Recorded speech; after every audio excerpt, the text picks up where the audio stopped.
మా దమ్ బిర్యానీ ఎలా చేయాలో చూస్తున్నాను అత్తగారు. సరే చెయ్యమ్మ అడుగమ్మ ఏది అది అన్ని అలాగైనది చూడు.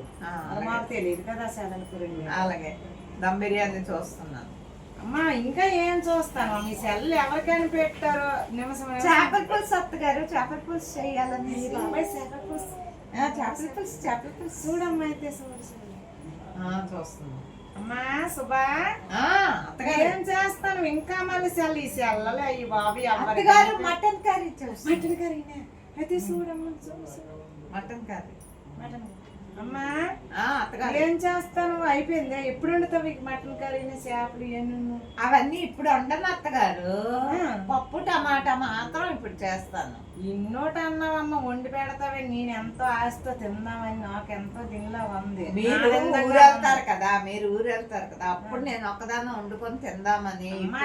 అది ఎంతవరకు కరెక్ట్? మా అత్తగారికి వండి పెడతావు తింటాను, మా వాళ్ళు ఎంత బాగా వండి పెడుతుందో నేను అనుకుంటే నేను ఊరు వెళ్ళొచ్చు నువ్వు వండుకొని నీకు అంతే.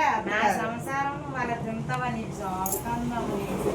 అదేంటి మీరే అందుకే ఇది ఎందుకు అంత ఖర్చు అయిపోయింది, అది ఎందుకు అంత ఖర్చు అయిపోయింది అని అడుగుతున్నారు కదా, అందుకే నేను మీరు లేనప్పుడు వండుకుంటాను. అప్పుడైనా ఖర్చు అవుతుంది కదా. ఇప్పుడు తెచ్చి అప్పుడు మీకు తెలియదు కదా నేను ఎంత ఏం వండుకున్నాను ఏటో మీకు తెలియదు కదా. అయ్యో బాబోయ్ సాగుతుందాము. నీకేం చేస్తాం అంటే అందుకే సాగుతుంది తల్లి. మీరు లేనప్పుడు హ్యాపీగా వండుకొని హ్యాపీగా తింటాను. హ్యాపీగా తినమ్మా. ఏం చేస్తాం.